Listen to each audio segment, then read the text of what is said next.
ist der da beschäftigt. Ashish auch ist nicht da, keine Ahnung, wie es bei ihm funktioniert. Ob er mit uns weitermachen kann oder nicht. Ja, also schon 3 Tage her, ne? Der war letzte Woche da. Er hatte uns früher Bescheid gegeben, dass er wollte mit B2 nicht weitermachen. Ja, also mir hat er nichts gesagt. Vielleicht weiß etwas, ja, Dev Karan etwas davon, aber mir hat er das nicht gesagt. Okay, dann wir sind jetzt 5, das, ich glaube, reicht schon. Wir können dann mit der Lektion beginnen, mit dem Unterricht beginnen.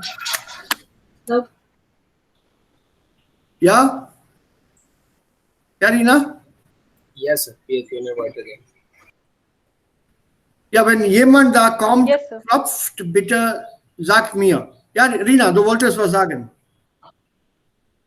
Nein, nicht, Sir. Okay. Wenn jemand kommt und klopft, bitte lassen Sie mich rein, bitte sagt mir. Ja. Dann ich kann den Bildschirm nicht sehen.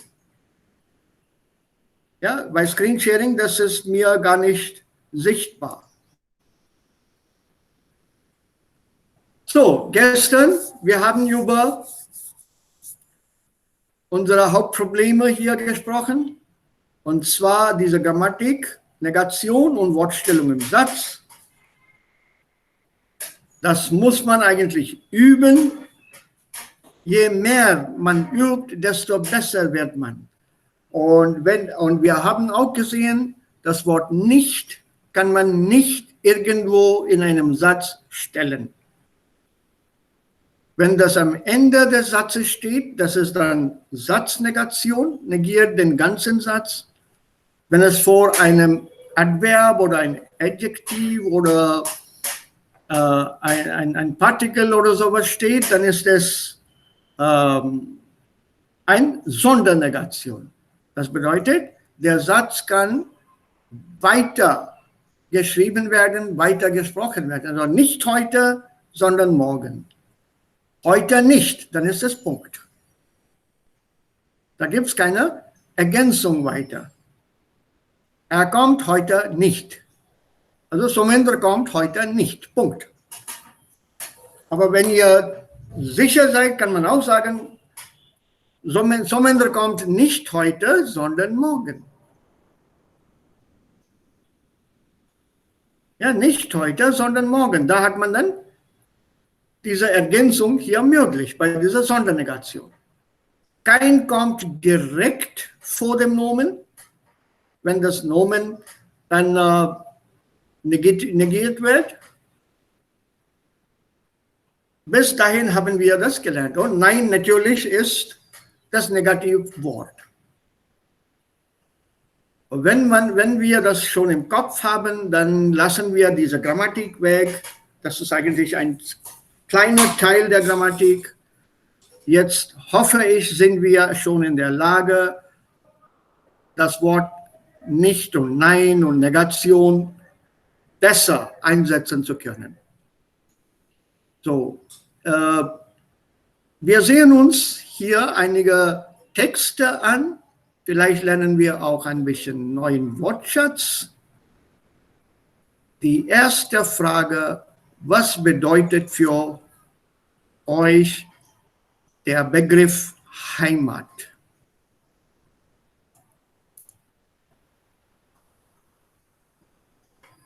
Also was bedeutet Heimat? Wenn man an das Wort Heimat denkt, an den Begriff Heimat denkt, welche Bilder kann man sich vorstellen? Zum Beispiel, wenn ich Schnee und Berge sehe, denke ich an meine Heimat.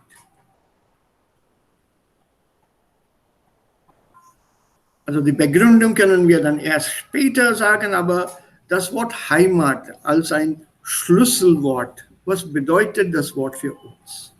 Heimat.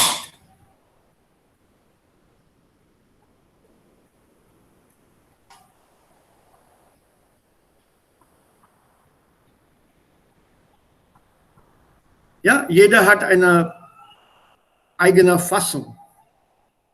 Was wir hier haben, ist eine Radtour. Das ist eine angenehme Wohnung hier.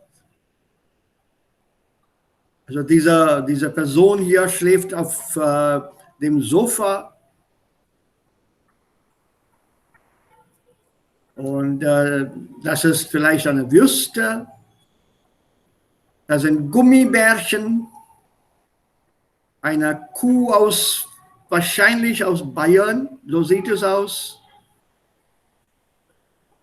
Dann ein Flugzeug mit diesem Symbol hier, Lufthansa.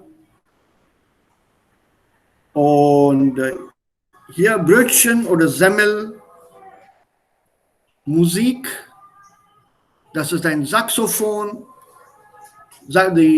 Also das Saxophon wurde von Adalbert Sachs erfunden. Adalbert Sachs war eigentlich, nicht Adalbert, wie heißt der? Mensch, Adolphe Sachs. Der war ein Belgier eigentlich. Also das ist ein Anorak. Ein Anorak ist eine Jacke mit einer Kappe, mit der Cap. Und Skifahren, also alle diese Sachen, diese Bilder bedeuten für mich Heimat. Also was bedeutet für mich Heimat? Für mich bedeutet das Heimat ein Wort, wo ich mich ganz gemütlich fühle. Und mit dem meine alle Sehnsucht verbunden sind. Und Ja. Ein Wort, wo ich meine ganze Kindheit gelebt habe. Ja, also die ganze Kindheit hast du dann da verbracht. Das ist schön. Aber wenn du etwas hier fotografieren wolltest oder fotografieren willst, dann was wirst du dann hier fotografieren, um deine Heimat darzustellen? Vielleicht Essen. Ja, das Essen ist okay, Sahil, aber für Shubham, was wirst du dann hier fotografieren? Als Symbol für die Heimat. Alle die Sachen, die in meinem Leben wichtig sind, möchte ich Ihnen fotografieren. Ja, zum Beispiel? Zum Beispiel mein Kollege, mein Wohnzimmer, mein Bett und mein oder Balkon, meinen Balkon. Ja, okay. Und die anderen? Was bedeutet das Wort Heimat für euch? Ja, das Wort Heimat bedeutet mich, wenn es ist Cricket spielende Leute, die denken ist an meiner Heimat. Tut mir leid, wenn ich Kind war, ich spielte ich gern Cricket. Also spielst du jetzt nicht mehr? Nein, ich habe keine Zeit. Ah, leider. Leider Du habe ich musst Zeit, ja, du musst Zeit dafür finden. ja. Zeit musst du dann aussuchen, irgendwie. Sport muss man nicht aufgeben. Okay? Und die anderen? Was sagen die anderen dazu? Für mich ist Heimat ein sehr wichtiges Wort. Wenn ich dieses Wort höre, ich immer denke an meinen Eltern und meine Freunde und meine Wohnung in meinem Haus. Wohin hatte ich immer sehr gemütlich gefunden vor dem Fernseher und alles hatte meine Mutter gemacht damals. Okay, gut, Rina. Und ich möchte, Ja, ich möchte meine Schule und meine Freunde fotografieren. Aha. Und die anderen? Was sagen die anderen?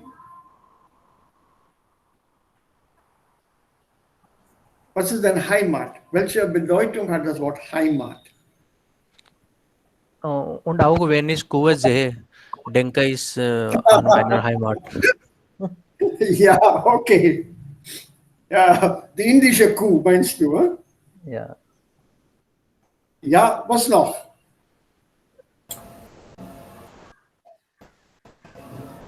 Sir, Entschuldigung, Sie haben gesagt, indische Kuh bedeutet indische Kuh. Und was über deutschen Kuh? Ja, ja, es gibt auch deutsche Kuh, amerikanische Kuh, neuseeländische Kuh, australische Kuh.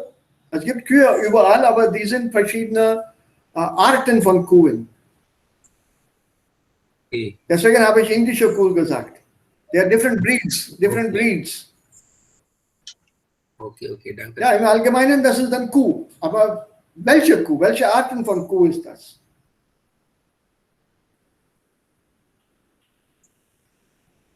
Ja, die anderen bitte. Ich möchte etwas Deutsch hören. Wenn ich Essen sehen. Essen, also was typisch für Rajasthan ist, meinst du sein? Punjabi Essen. Punjab, Beispiel. Zum Beispiel Sarson chole ka saag bhature या सरसों का साग. und Makai ki Roti. Ja, Also die gehen immer zusammen. Wir haben also letztes Wochenende habe ich Sarson ka Saag hier gekocht. ja. Zu Hause, also wir haben Sarson zu Hause. Ich bin heute nach Punjab fahren. Ja, Ähm, also wohin? In Punjab. Jalandhar. Oh, Jalandhar. Okay, da wird es ein bisschen kalt sein jetzt. Ja, ein Sehr bisschen. kalt. Ein bisschen. Also im Vergleich zu Jaipur bestimmt noch mehr. Ja. Okay, die anderen bitte. Jeder sollte mindestens einen Satz sagen oder mindestens einen Satz äußern.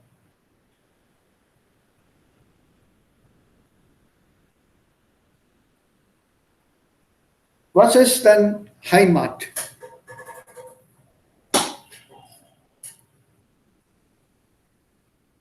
Das bedeutet Heimat für die anderen. Yash?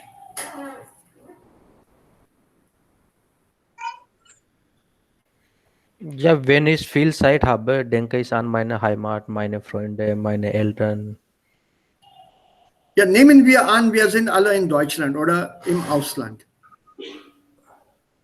Und ihr seht da etwas und sofort erinnert ihr euch an die Heimat.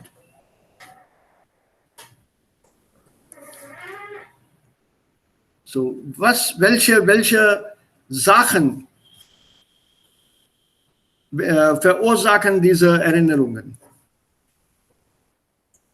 Für mich zum Beispiel das Fest. Ja. Diwali zum Beispiel. Diwali. Ja, Diwali Fest, okay. ja, ich denke sofort an Indien. Ja, Ja, das ist ein großes Fest hier. Also wenn die Deutschen zum Beispiel Weihnachten feiern, das ist ein großes Fest in Deutschland, in Europa. Ich denke sofort an Diwali oder Holi. Bei uns sind diese zwei Feste sehr, sehr groß und mit viel Freude gefeiert. Also ich denke sofort daran. Aha, Diwali zu Hause. Das wäre schön. Und Diwali bedeutet auch für vielen von uns der Anfang des Winters. Und Holi bedeutet der Anfang des Sommers. Sommers. Ja, da wartet man schon mit kaltem Wasser. Ja.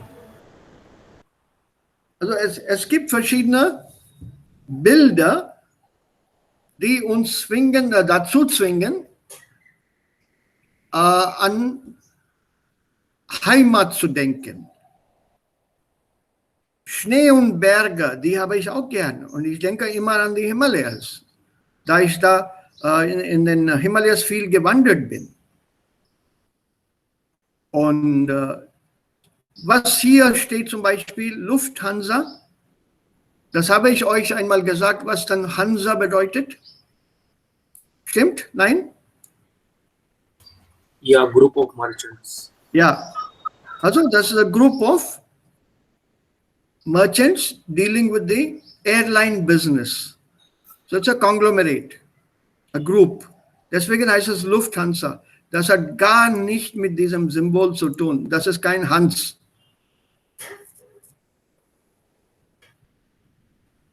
Ja, was man hier sieht, das Symbol hier, don't mistake it for a flying bird and say it's a Hans and it's flying, although Lufthansa. So it's an Indian connection here.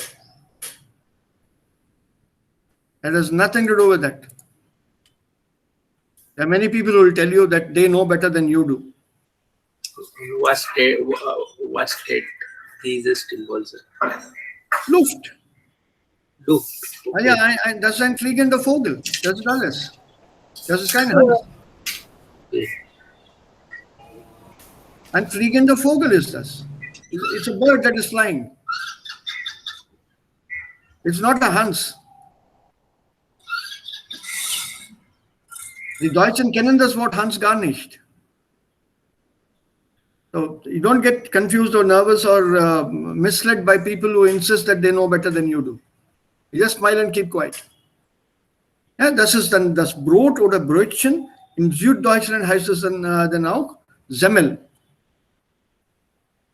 Und außer dieser Sachen gibt es auch andere Wörter, andere Sinnempfindlichkeiten, die uns auch an Heimat erinnern. Also Geruch, Geräusch, Geschmack. Immer wenn ich was rieche, denke ich an, erinnere ich mich an. Das Geräusch von, ich weiß nicht, von der Kirche, von der Moschee, von einem Tempel im Ausland, erinnert mich immer an meine Heimat. Oder beim Geschmack von einem Gericht denke ich immer an meine Heimat. Und diese Wörter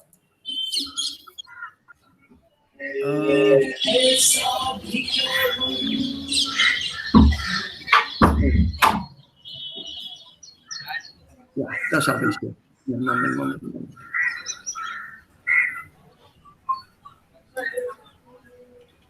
Ja, ist besser jetzt. Also Geruch, Geschmack, Geräusch.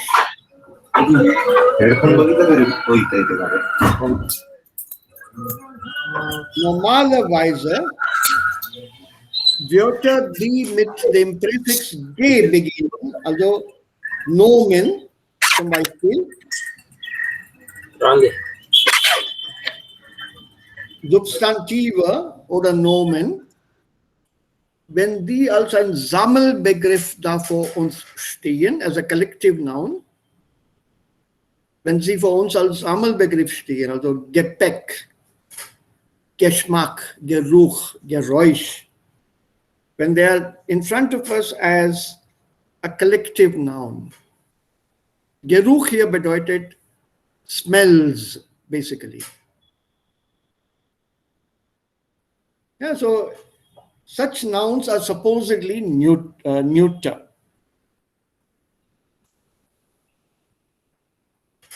You may have come across this concept before. Das Gepäck,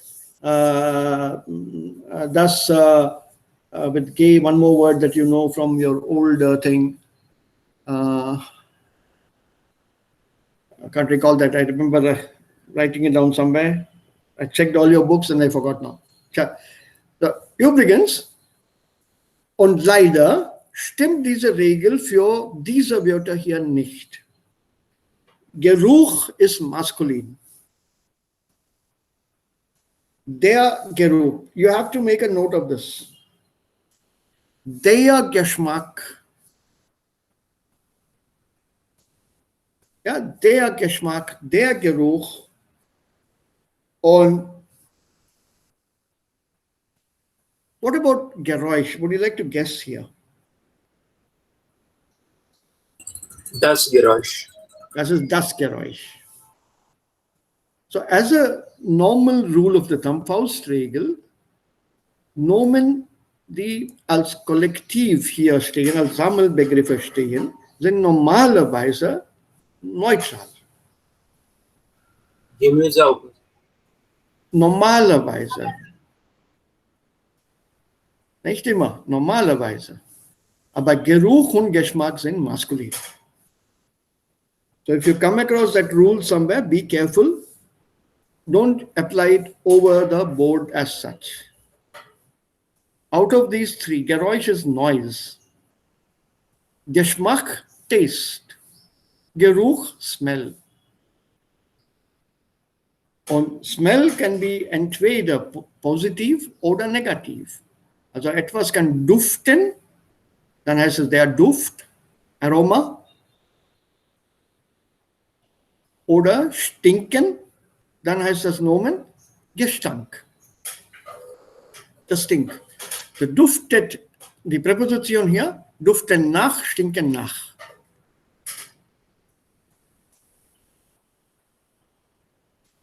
Und Geräusch, das ist entweder positiv oder auch negativ. Laut, dann ist es Lärm. Musik ist dann harmonisch. Und Straßenverkehr, das ist keine Harmonie. Hier gibt es keine also gute Lauten hier. No good notes hier. Das ist alles dann Geräusch, alles ist durcheinander. Und das ist Lärm. Auch mit Geschmack. Es kommt, das ist eine Geschmackssache, sagt man auf Deutsch. It's a matter of taste. Also was mir bitter ist, kann auch für euch süß sein und umgekehrt. So Geschmack, das kann übel sein, süß sein, angenehm sein, bitter sein, sauer sein. Ja, das kann auch sauer, süß schmecken. Und das Wort hier ist schmecken. Ja, das Verb hier, schmecken. Und alle diese Wörter, die sind Sinnesempfindlichkeiten. They have something to do with your senses. That you sense this, you feel this. And in terms of language usage, we can use this word Zeus, for example, with human beings. And this is stylistics. And Zeus is Kind. Now, you're not going to taste the child to find out whether the child is bitter or sour or sweet. But he's saying Zeus is Kind. Das sind nette Wörter, also Worte von dir. Nice words from you. Da kann man auch sagen, süße Worte. Very, very sweet words. And so, things that belong to a sense, and when they are used with in other contexts that you normally don't associate with something else, or it's associated only with feelings, so mixed feelings. Zum Beispiel, man kann auch sagen, eine süße Stimme, a sweet voice. Now, voice is something that you hear, but you're using an adjective that belongs to this category with a noun which belongs here, or with some sound that belongs here. So you're mixing two of them to come up with a new word. This is a stylistic use normally found in literature, but also in spoken language.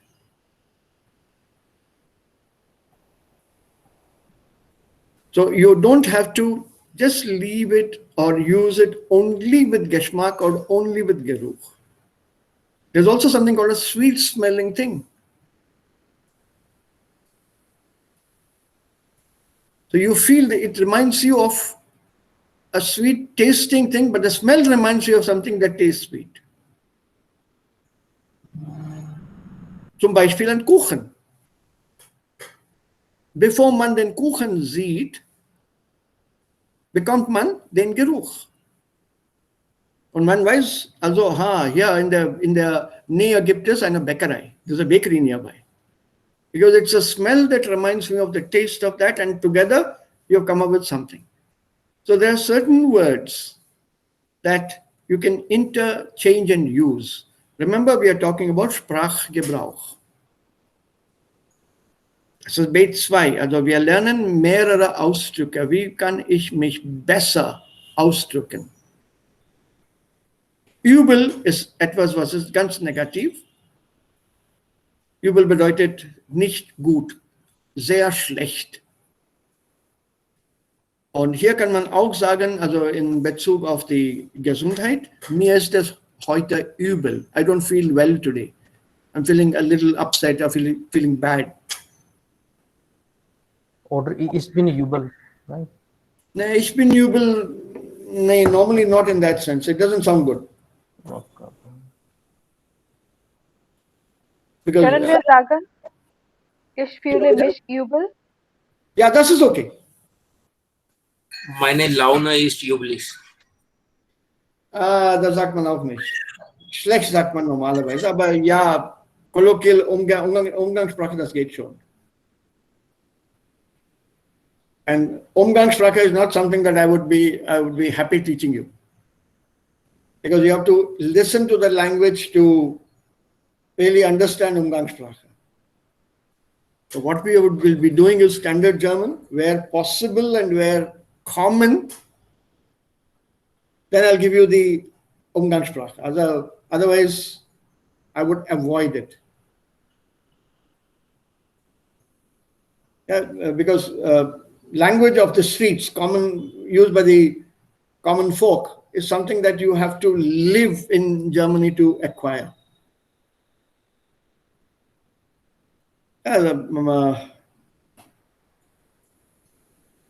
Jubel gelaunt geht schon, aber mein Laune ist Jubel habe ich nicht gehört. Ja, Shubham? Mein Chef ist heute übel gelaunt. Das geht schon. Bad mood. Okay. Üblich, man kann nicht sagen. Nee. Nein.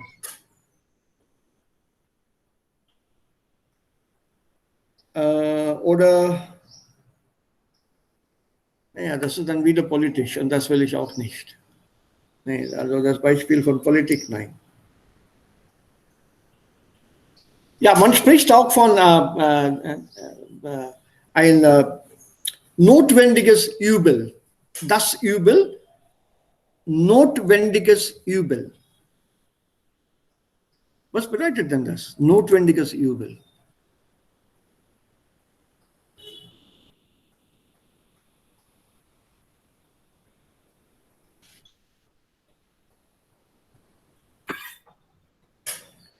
Versteht ihr das Wort? Notwendig. Was ist denn notwendig? Necessary. Ja. Und notwendiges Übel. Das Übel hier.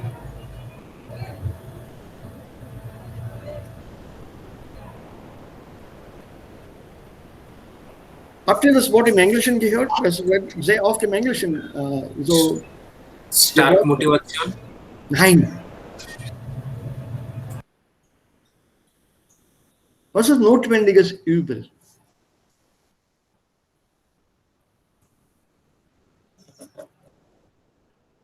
How will you translate this?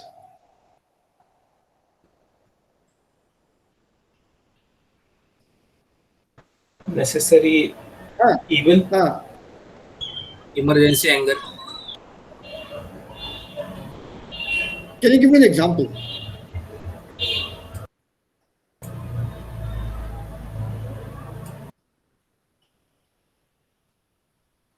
What does it mean, necessary evil?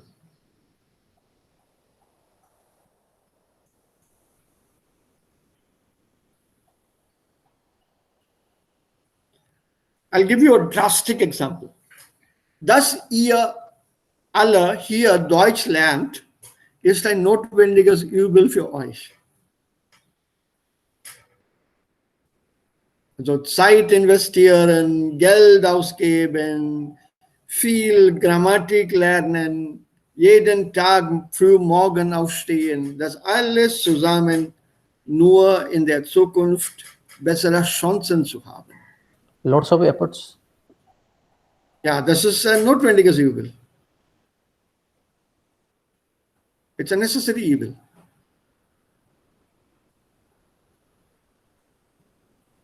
So the necessary, don't translate evil as evil. Here necessary can mean, the evil can also mean something which is not comfortable, not nice. Yet you have to get used to that.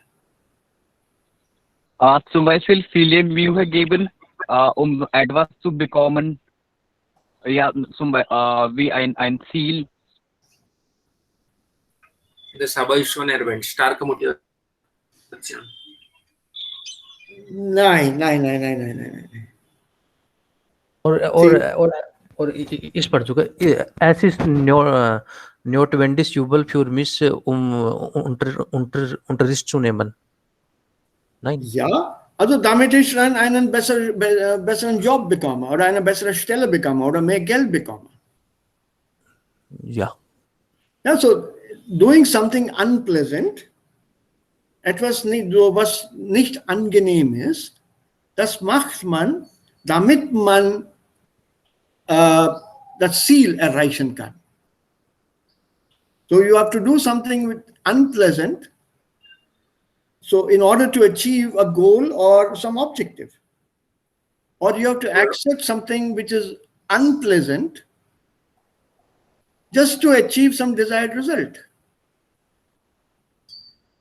Die unangenehme Dinge nehmen, damit wir die Zukunft gut verbessern können. Ja, etwas unangenehm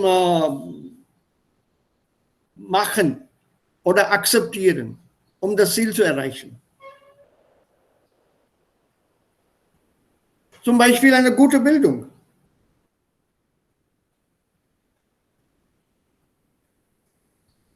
Yeah, or let's take another example from everyday life. Stealing. Geld stehlen, stealing.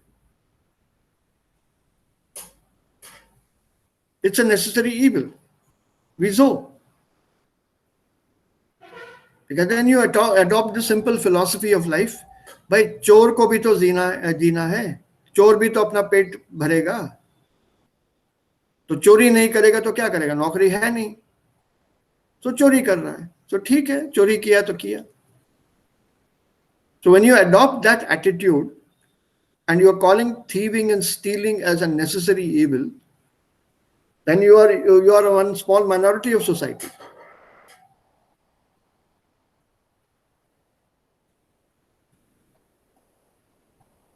Right? And this word has got a very interesting origin. Griechische Herkunft hat das. Greek origins. Wieso griechische Herkunft? Marriage, also Ehe, Heirat, war in Griechenland damals, also in den uralten Zeiten, ein notwendiges Übel. It was a necessary marriage. People had to get married to each other, Mann und Frau, to give it a legal status, their relationship a legal status, and then have children. Having children without a proper legal status of living together was considered immoral and not acceptable in society. That as long as you had a legal status, got married, and marriage was never ever done in secrecy. To give it legal status, you had to go public. And under public, it meant that you had to give it sanctity. So give it some kind of holy feel to it, which is where religion came into play. Marriage is performed in in the presence of a priest or whoever, maybe in churches and temples, in the presence of public, so that everyone recognized it and gave it a legal status. Yes, now you two can live together. This is Greek origins. You have to go back to old Greek society. We are talking about ancient Greek. So there this word notwendiges übel was created for this heirat. It's a fascinating background to this word. Today, heute in Indien, kann man auch das Bestechungsgeld als notwendiges Übel zeichnen. You can show bribery as a necessary evil if you want to get your work done. You bribe the person, your work is done. The word bribery, Bestechungsgeld. The bribe, Bestechungsgeld. Bribery, Bestechen. Bestechen. Okay. Schmiergeld. Yeah, Schmiergeld auch. Elbow grease is it. In English, it's called elbow grease. Okay. So hier ist eine kleine Anekdote oder Geschichte von einer Person namens Doris, also einer Frau.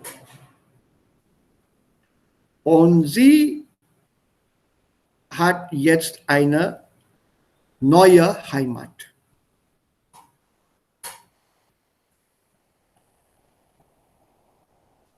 Und warum? Das steht hier geschrieben und das ist etwa 60 Zeilen haben wir. Und dann sehen wir was anderes an.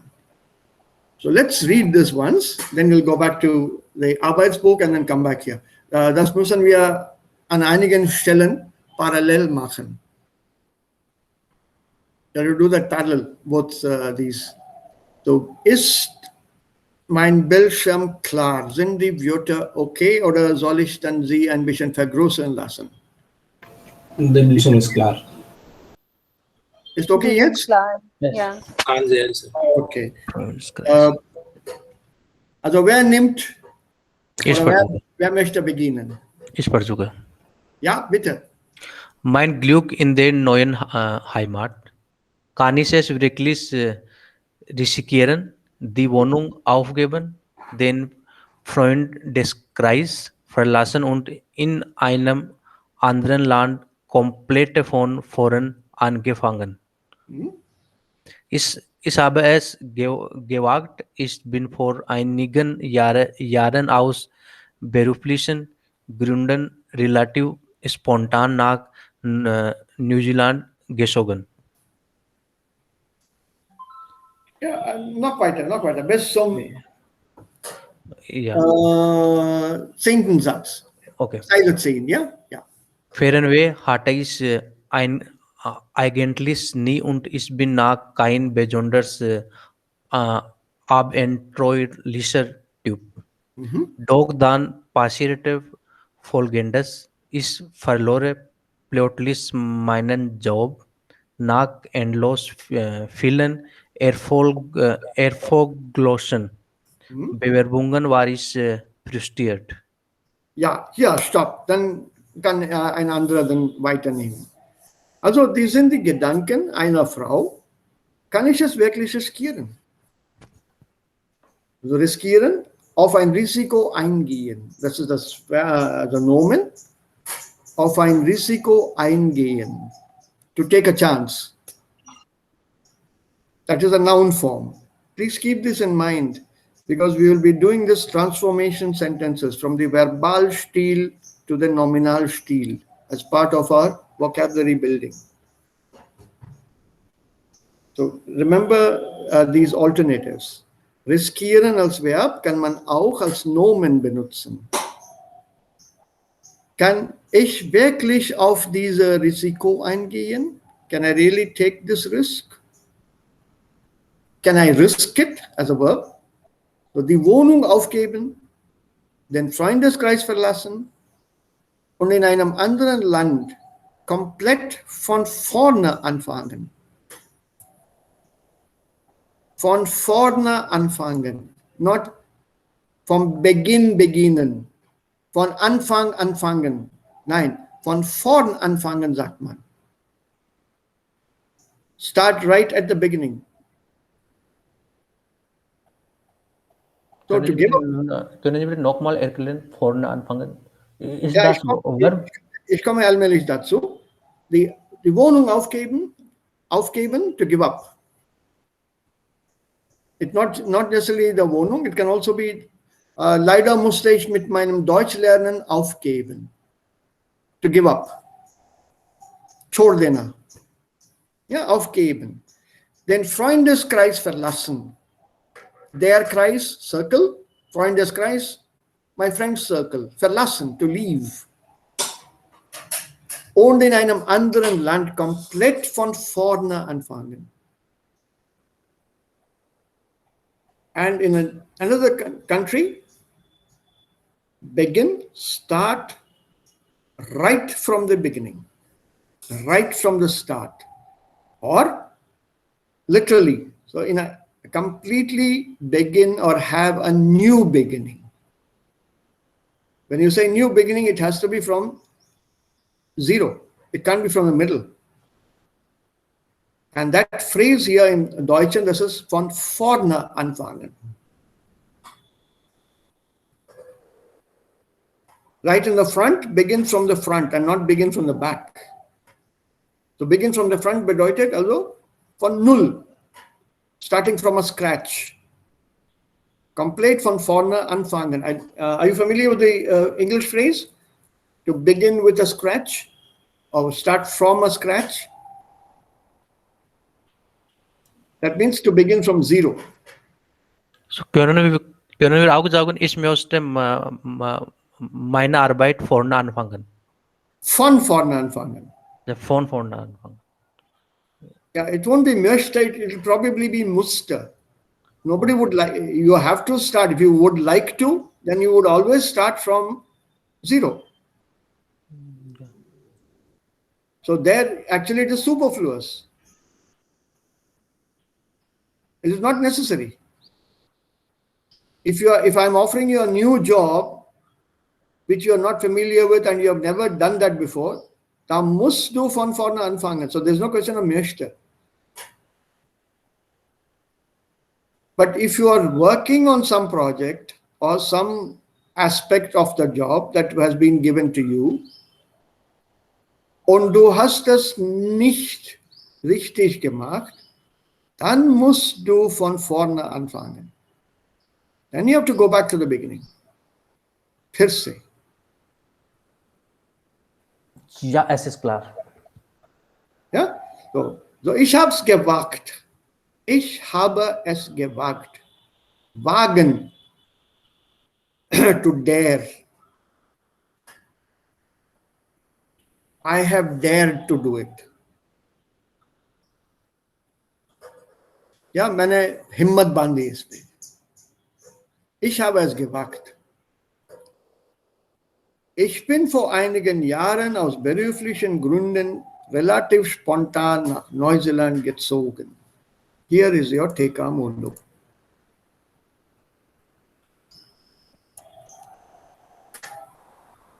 Ich bin vor einigen Jahren, temporal, aus beruflichen Gründen, kausal, relativ spontan, modal, wie, wohin, nach Neuseeland gezogen. But as we discussed yesterday, very briefly, ganz kurz, haben wir das schon darüber gesprochen. Es kommt darauf an, was man eigentlich betonen will. Das ist ein ganz normaler, grammatischer, richtiger Satz. Very normal, grammatically correct sentence. But you can always move things around depending on what you want to stress. If I want to stress New Zealand, that is New Zealand here, probably Auckland or Wellington. Scenery, I can look a little closer. There's a tower here, probably Auckland. Looks like Auckland. So, nach Neuseeland bin ich vor einigen Jahren aus beruflichen Gründen relativ spontan gezogen. Because I'm giving you my destination first. Es kommt darauf an, was man dann betonen will. Fernweh hatte ich eigentlich nie und ich bin auch kein besonders abenteuerlicher Typ. Der Typ. Abenteuer oder abenteuerlich. Was bedeutet das Wort? Abenteuer. Als Nomen und abenteuerlich als Adjektiv. Adventure. Adjektiv.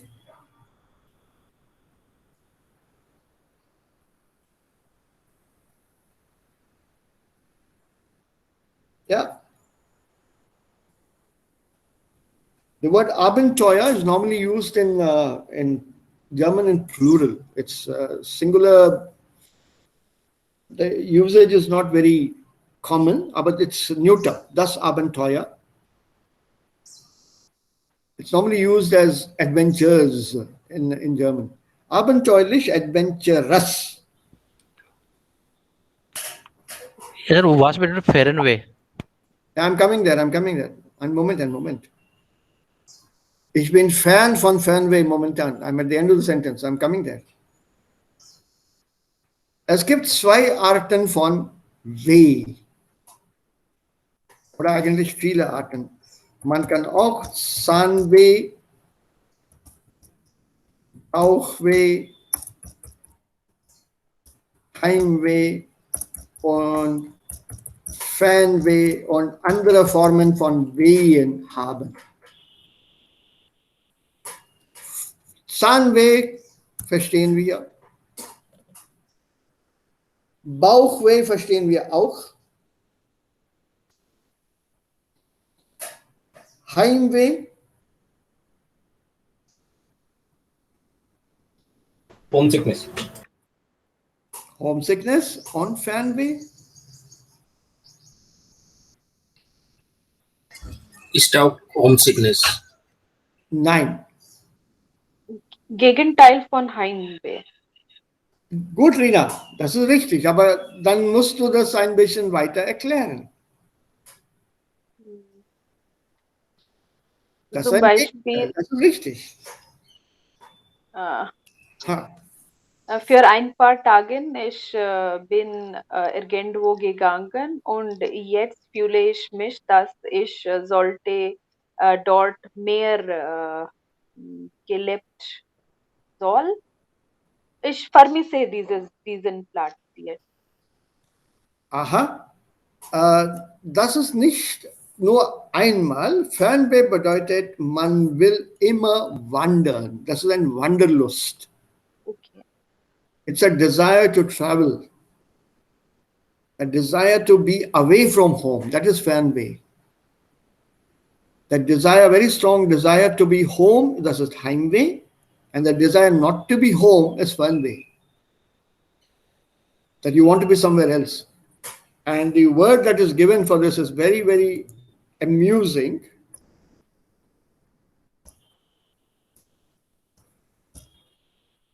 The English meaning is Wanderlust, which actually is a German verb.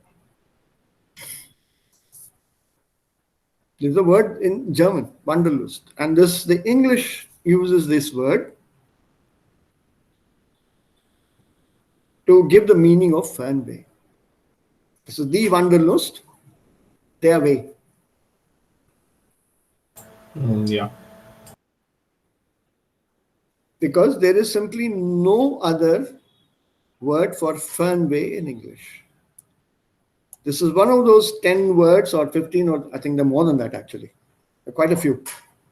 One of those words in German which have no translated form in English.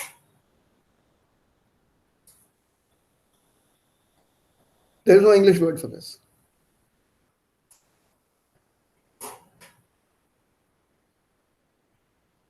Because this word has to exist in that language. And you can't say travel sickness Travel sickness means you're sick of traveling. You want to go home. You can't travel anymore. You start vomiting and all that. That is called travel sickness. So the word homesick and travel sick are totally different meanings, different sets. Travel sick is what you may have seen sometimes in Indian buses. It mostly affects men and women and children rather than men. Vomiting. They put their heads out of the window and start vomiting. Nausea. Yeah, it causes nausea. That is the being travel sick or feeling travel sick. That's not fernway. Fernway is something that you would want to be doing all your life, provided somebody finances you. Because travel is expensive. Ich habe manchmal Fernweh. Ich reise sehr, sehr gern. I love to travel. Und manchmal habe ich, und meine Frau auch, wir haben dieses Fernweh. Shall we not? Then we look at the practical aspects. Ja, jetzt geht es nicht. Also die Lage ist nicht gut jetzt. Also vielleicht nicht jetzt. Ja, so ist Wanderlust. Und diese Wanderlust hier hatte ich nicht. No, I'm okay. I've learned some 15, 16 foreign languages. I'm very fluent in 16 foreign languages. Okay, fine. But I don't want to travel. I want to be in India. That's it. Yeah, just because I've learned a language doesn't mean I have to travel abroad. And traveling abroad doesn't mean I have to learn the language. So fernweh is a different thing. There are people who do lots of research and stuff, but are happy traveling from home. Sit on the sofa at home and then watch some nice travel program, have a book on that particular country in the hand, read about it and start imagining things.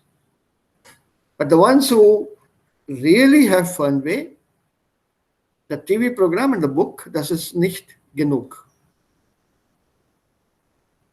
Sie wollen wandern, sie wollen ausgehen, ins Ausland gehen. Yeah, that is then Fernweh.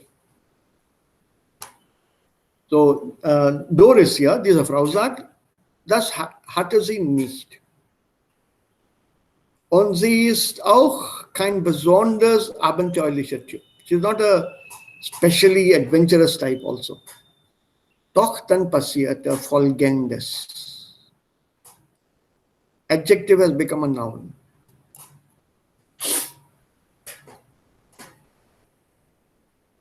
The following, das folgende passiert. Right? And then this is made into a noun here. See the usage.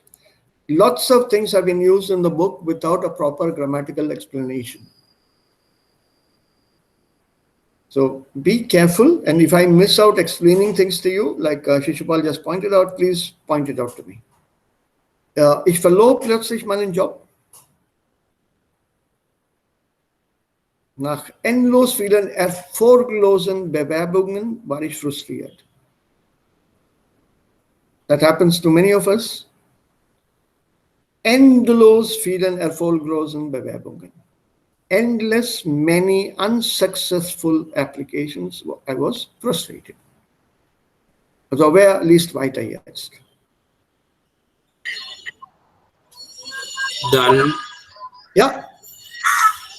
Dann fragte mich ein Freund, ob ich mir nicht vorstellen könnte, ins Ausland zu gehen. Ja, und jetzt lebe ich schon seit einer ganzen Weile ziemlich zufrieden in Wellington und arbeite als Krankenschwester. Doch vorher gab es einiges zu erledigen. Zeugnisse übersetzen lassen, Bewerbungen auf Englisch schreiben und meine Wohnung auflösen. Glücklicherweise habe ich schon nach kurzer Zeit eine Stelle gefunden und dann ging alles ganz schnell. Danke. Das war nicht Auckland, das ist Wellington. Ja, die Scenery ist familiar.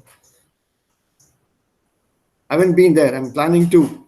But every time I plan something, something or the other comes up.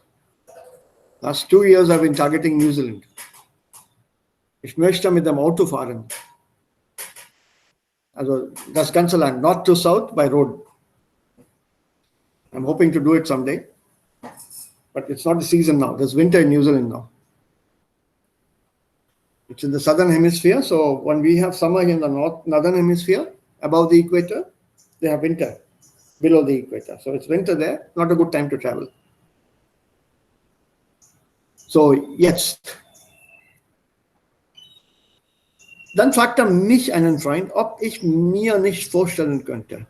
Ich mir vorstellen. Das ist sich vorstellen, Dativ. Imagine. Imagine whether I've ever given it a thought, ever imagined, thought about ins Ausland zu gehen. Tja, und jetzt lebe ich schon seit einer ganzen Weile ziemlich zufrieden in Wellington und arbeite als Krankenschwester.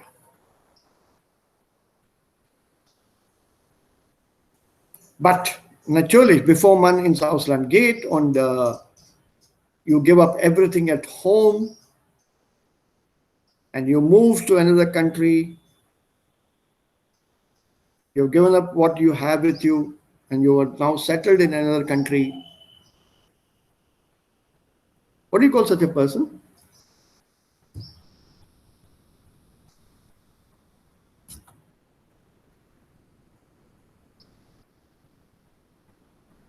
What do you call a person who gives up things in his own country, having lived there for a long time, and then moves to another country? Brain drain. 9. What do you call that person who moves to another country? ये परदेशी. Migrators. Yeah, you migrate to another country, but there's a particular name for that, right? Foreigner then. And all of you know that word.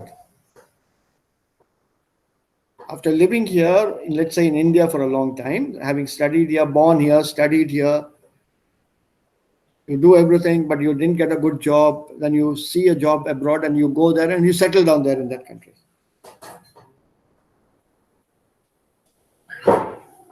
Wie heißt das Wort dafür?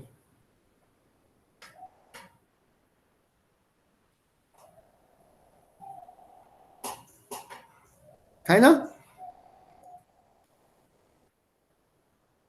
All of you know the word. Das ist immigrant.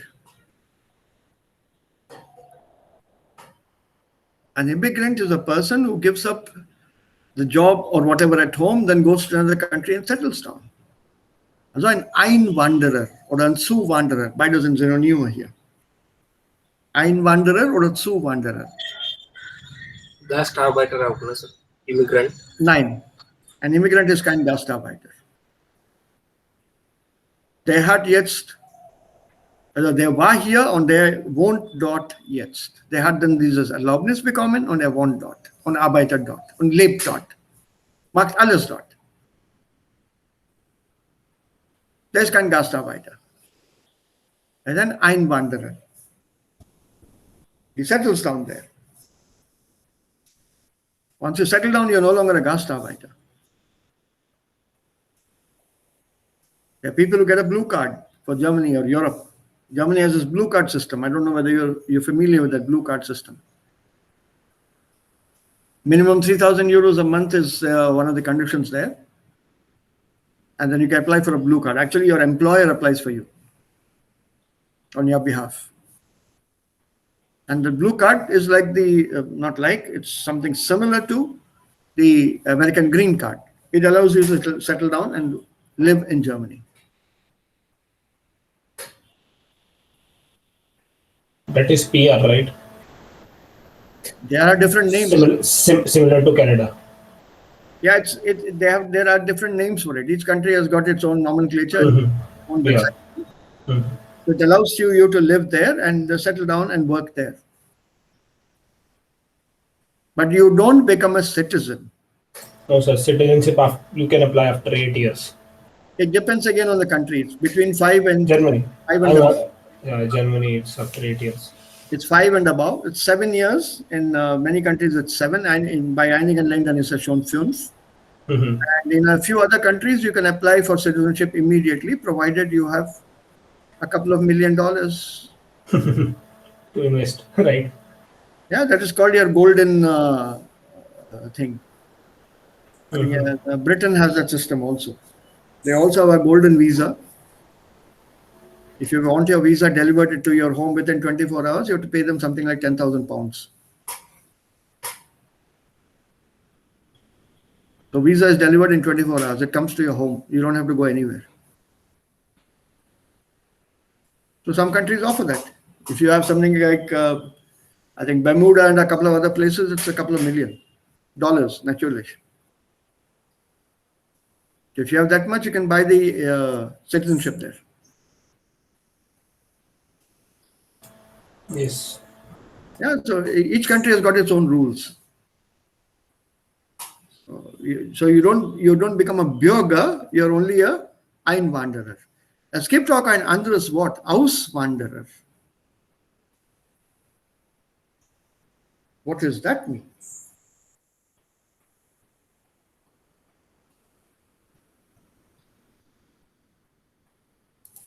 It should be here in this.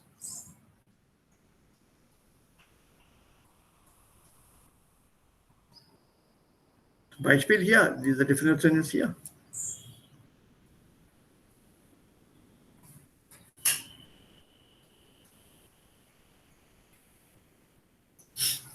Jemand, der in ein anderes Land gezogen ist, um dort zu wohnen.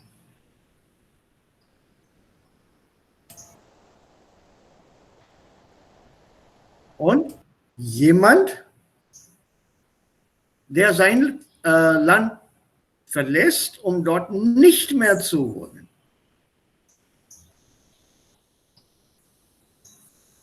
Here we have another one.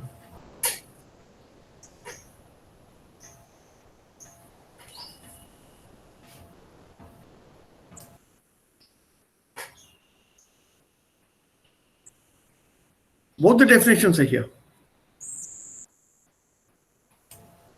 Nummer 1 ist Auswanderer.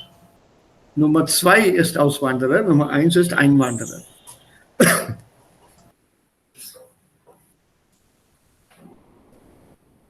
Someone who leaves home forever, gives up everything that is here, is an emigrant, EMI. The first one who goes there just for work and a better life is immigrant, IMM. This is EMI, this is IMMI.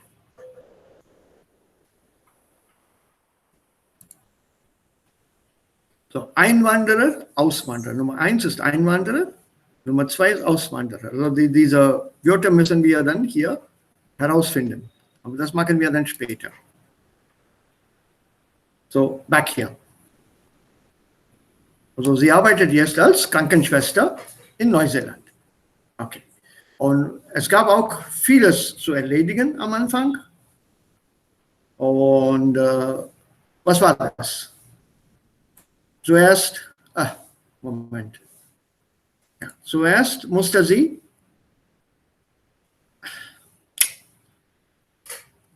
alle ihre Zeugnisse musste sie übersetzen lassen.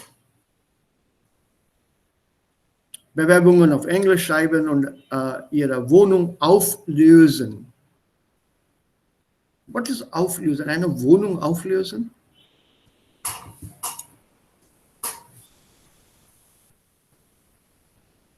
Can you guess? घर बंद करना. A little more. Ishmael, थोड़ा सा और. Shut down.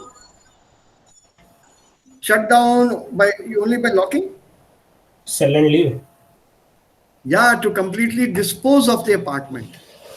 Because you know you're not going to come back. You're going to go and work there and be there for quite some time. So why have a house or an apartment for no reason? Why would you want to maintain two?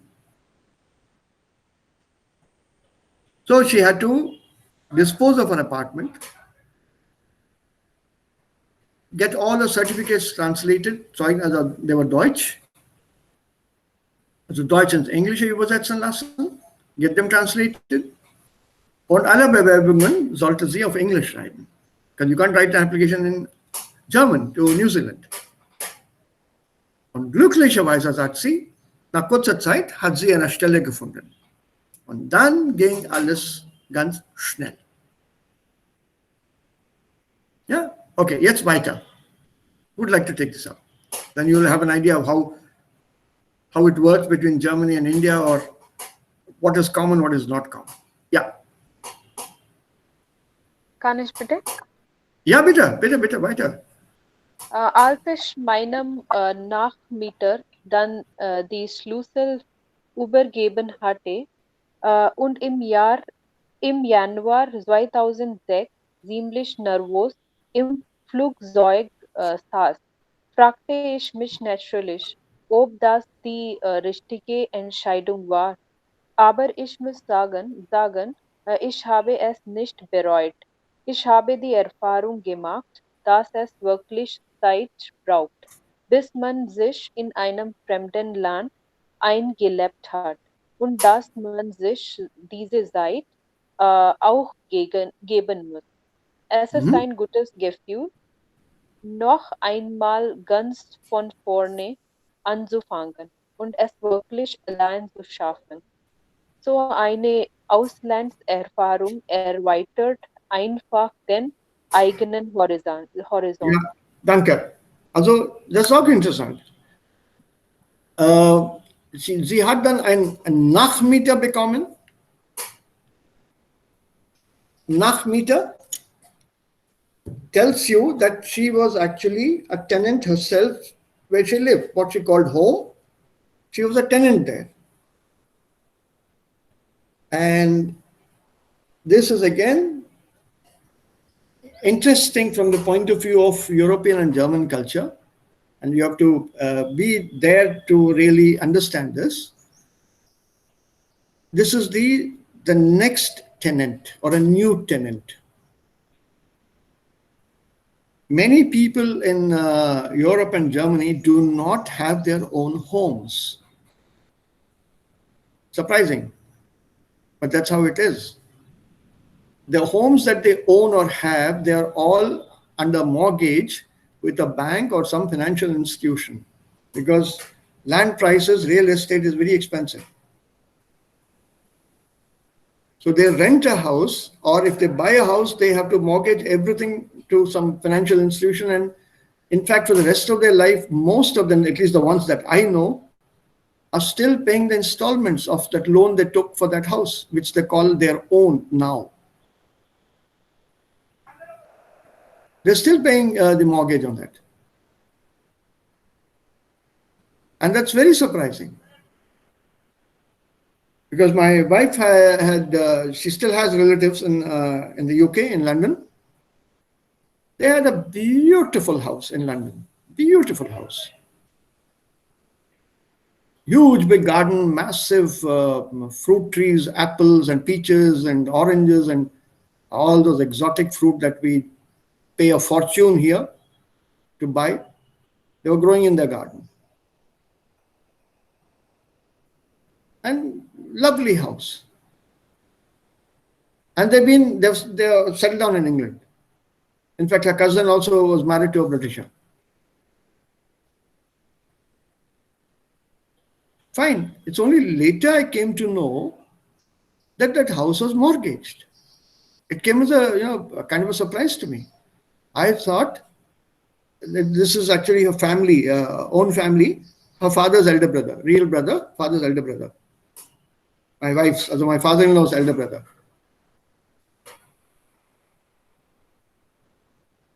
Now, what you say as a Tauji here, he was settled in the UK.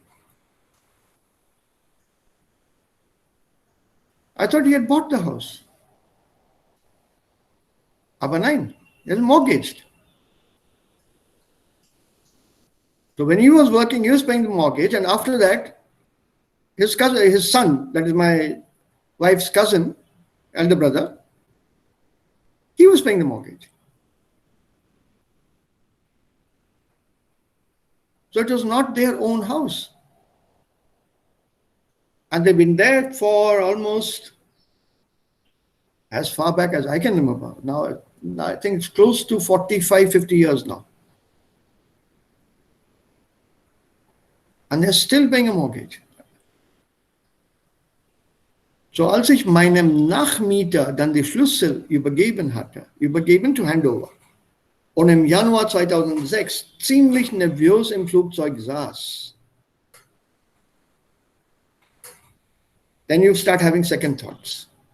Fragte ich mich natürlich, war das die richtige Entscheidung? But, this is the important part, bereuen. Ich habe es nicht bereut. I did not regret it. I did not feel sorry. Das सब छोड़ छाड़ के मैं बाहर जा रही हूँ. Ich habe die Erfahrung gemacht, also man braucht Zeit in einem fremden Land, an einem fremden Land zu gewöhnen, sich zu gewöhnen. Aber das kommt, wenn man dort eingelebt hat. Einleben, to live in that country. When you live in a foreign country, it's only then you kind of accept the fact, yeah, this is like this. And it takes time. You don't understand everything on the first day. Es ist ein gutes Gefühl, noch einmal ganz von vorne anzufangen. It's a nice feeling that you're starting again from zero, starting afresh, a new beginning. Ja, das ist uns einmal passiert. Also way back in 95, we had all moved to the UK. We were not sure how long we would be there and whether we would maybe also settle down there. Meine Frau hat ein Stipendium bekommen for her postdoctoral work. She already had a PhD here. She was doing some postdoctoral work.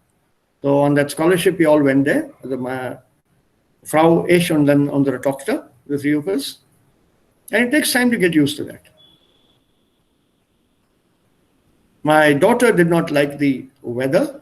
In the British weather, it was constantly raining and cold wind, even in summer.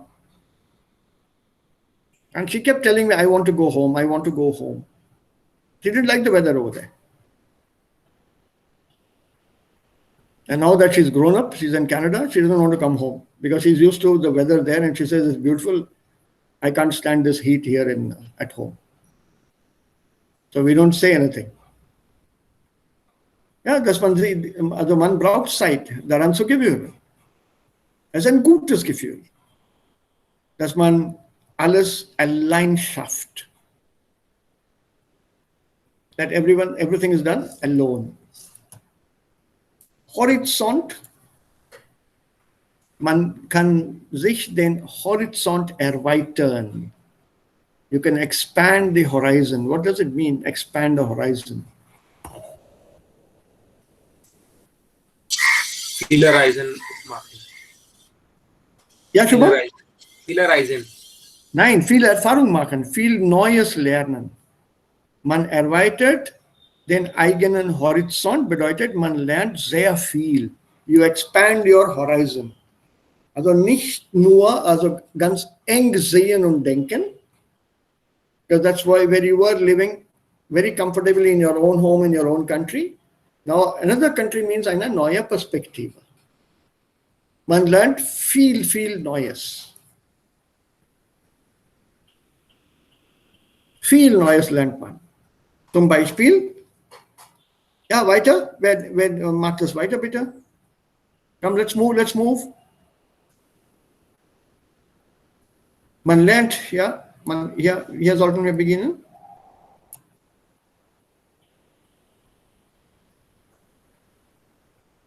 Ja, ich versuche. Ja. Man lernt die Kultur eines anderen Landes kennen und lernt dadurch auch viele über die einigen Kultur. Am Anfang hatte ich Probleme mit der Sprache, aber mittlerweile ist meine Englisch richtig gut Außerdem ist das Leben hier wirklich angenehm. Das Wetter und die Landschaft sind einfach super und ich genieße es sehr, am Meer zu sein. Unterstand für Ja, also einen Moment. Überraschend für mich, also it has to be mich, there's nothing else possible. Ja. Ja, mich. ja, Überraschend für mich war, dass das Leben hier lockerer als die Deutschland ist. Die Leute sind nicht immer so gestresst und viel freundlicher und ich habe schnell viele neue Freunde gefunden. In Deutschland dauert das ja oft ein bisschen länger. ja, also Punkt. Also her thoughts is stop there. Ganz einfach, man lernt die Kultur. I don't want to point out things to you that will take the fun out of the lesson. Please pay attention to the adjective endings also. Eines, anderen, Genitiv, Singular, en ending. Yeah, so all this grammar part you should be taking care of. I don't want to point this out to you. My aim now for this part of the book is erweitern unsere Sprachkenntnisse, to increase our knowledge of language rather than the grammar. So the small things you should be paying attention to. Ja, wenn man die Kultur eines anderen Landes kennt, dann lernt man auch über die eigene Kultur. Because you start comparing with your own culture. Und Doris hat auch Probleme gehabt mit der Sprache, also Deutschland und Neuseeland, also Deutsch-Englisch. Aber mittlerweile ist mein Englisch richtig gut. Mittlerweile im Laufe der Zeit, in the course of time. Yeah, over a duration that I've been here, mittlerweile. Something like in meanwhile. My English is also very good now. Also das Leben ist angenehm und so weiter, Landschaft ist super. Das Leben in Neuseeland ist lockerer als in Deutschland, lockerer. Relaxed. Relaxed, sehr gut. It's much relaxed than in Germany. Germany is a land of rules, so is New Zealand, but people are a little more easygoing. Die Leute sind immer nicht so gestresst und die sind viel freundlicher. In Deutschland dauert das oft ja ein bisschen länger. And she's putting it very diplomatically. In Deutschland dauert das ja sehr lang till you get used to the life in Germany. It's not easy to call anybody and everybody in Deutschland du within 5 minutes of your meeting that person. Not easy at all. They are still very, very formal about this. Australia, on the other hand, is totally informal. Totally informal. As a contrast to European countries. Ja, okay. Wer möchte dann bis Seite Zeile Nummer 50 lesen, bitte? Or maybe to the end? Der Seite Ja. ist, glaube ich. Ja, wer möchte das weiterlesen? Ja, Soll ich ich? sehe das. Ja, schon mal. Ja, vielleicht das kannst du mit Rina teilen. Lies mal Okay. 10 Zeilen und dann liest Rina bis zum Ende. Okay. Die Leute sind nicht immer so gestresst und viele freundlicher und ich habe schnell viele neue Freunde gefunden. In Deutschland dauert das ja oft ein bisschen länger. Aber natürlich habe ich auch Heimweh und vermisse oft meine vertraute Umgebung, meine alten Freunde und meine Familie. Besonders am Anfang war das schlimm. Ich schickte meiner besten Freundin jeden Tag aus Heimweh mehrere E-Mails ins Büro. Und dann wartete ich sehnsüchtig in meinem kleinen Zimmer auf Nachrichten. Ja, Verena, kannst du weiter. Ja, Rina, bis zum Ende. Meine Erfahrungen haben mir gezeigt, dass man sich auch selber besser kennenlernt, wenn man ins Ausland geht. Hier habe ich erst gemerkt, wie deutsch ich eigentlich bin. Und manchmal ist es schwer, dass ich eigentlich nie in meiner Muttersprache sprechen kann. Auch wenn ich jetzt wirklich gut Englisch spreche, kann ich trotzdem nicht immer ganz genau das ausdrücken, was ich denke oder fühle. Und es klingt banal, aber mir fehlt das deutsche Essen, besonders das Brot. Ob ich für immer hier bleibe, weiß ich noch nicht. Vielleicht ist das Heimweh ja auch irgendwann zu stark. Ja, das passiert sehr oft. And now you know what exactly Heimweh ist. Also Fernweh in a way. Das bis jetzt ist okay, kein Problem vielleicht. Am Anfang war es schlimm. Ich schickte E-Mails und dann wartete sehnsüchtig auf Nachrichten. Loads of mails used to go to a home of best friend in Germany. Und sehnsüchtig, very eagerly. Very, very eagerly she would wait for news from home. And then you get to know yourself better as a person when you go abroad. You compare yourself with their lifestyle, your personality, their personality. And then you realize, okay, this is what I am. This is what makes me what I am. This is what makes me belong to a particular country. Also wie Deutsch ist eigentlich bin, wie Indisch ist eigentlich bin. Und manchmal ist es schwer, dass ich eigentlich nie in meiner Muttersprache sprechen kann. Yeah, this is a problem with many of us, which is why you have these small groups of students gathering together. Those who all belong to the same country, they all gather together. And this gathering of students of one nationality, one language together causes problems for themselves and also to the others. Einen Moment. Ja! Ja, und wenn ich jetzt wirklich gut Englisch spreche, kann ich trotzdem nicht immer ganz genau das ausdrücken, wie was ich denke oder fühle. So you'll suddenly have this feeling, dass ich die Sprache nicht gut gemeistert habe, beherrscht habe. And then you feel a little let down. Also ich kann ja sehr gut Deutsch sprechen, aber es gibt einige Gedanken und diese Gedanken kann ich nicht auch heute richtig auf Deutsch ausdrücken. Und then she says at the end, es klingt banal. Banal bedeutet ganz trivial, ganz kleinartig. It's something, it may sound very small, very minor, aber mir fehlt das deutsche Essen. I miss German food, especially the bread. This I agree with her totally.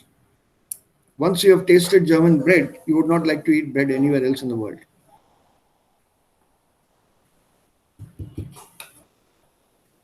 Ja, so ist das normalerweise in Deutschland. Also das Brot ist super, schmeckt super. Und ob ich für immer hier bleibe, see the statement? That's why she's an immigrant and not an emigrant. She just wants to work there for a short while and then after some years go back to her Heimat. Und das ist Deutschland dann. Vielleicht ist das Heimweh ja auch irgendwann zu stark. Also man weiß nicht. Wenn das Heimweh kommt, dann kommt es dann auf einmal und man hat dann sehr, sehr stark dieser Heimweh. So these are the feelings of somebody. It looks easy, it looks something artificial. But once you have had German bread, you will not have any other bread. This is German bread that I made at home. So I suddenly felt this urge that I want to eat German bread. Sichtbar? Ja, sieht sehr schön und leckeres aus. Ja, das habe ich zu Hause gemacht.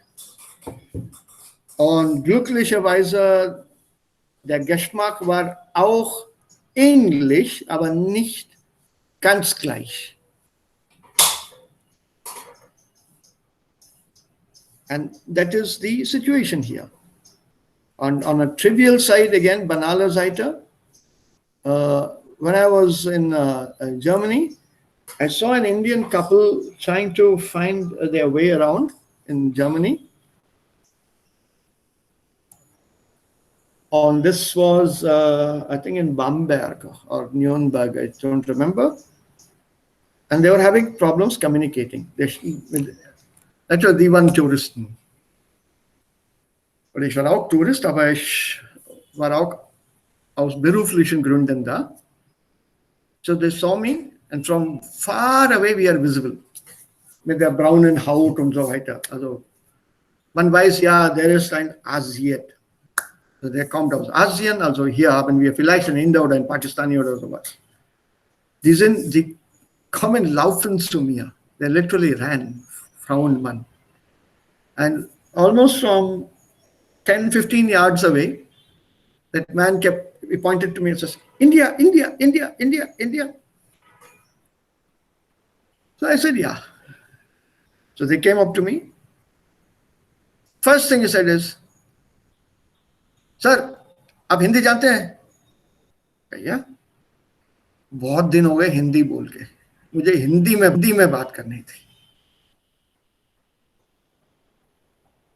So I said, yeah, Hindi जानता हूँ, बोलिए क्या हो गया? And then of course he wanted to know directions, and then we in der normalerweise unter uns, also wie wir das normalerweise unter uns machen. So he laid out his entire horoscope, and he wanted to have my horoscope. Then he came to know, I didn't give him too many details because I'm quite German in some of the things as to what I'm sharing. But he also came to know that I was from Hyderabad. Once that happened, that face of his I can never forget in my life. He was also from this state. He desperately wanted to speak to me in Telugu. Das hat gemacht und das habe ich auch gemacht. Und das hat ihm viel Freude gemacht. Und war nur als Tourist dort. He had come for about 2 weeks and he was barely there a week, and he was bitten by this Heimweh. So when this Heimweh would start,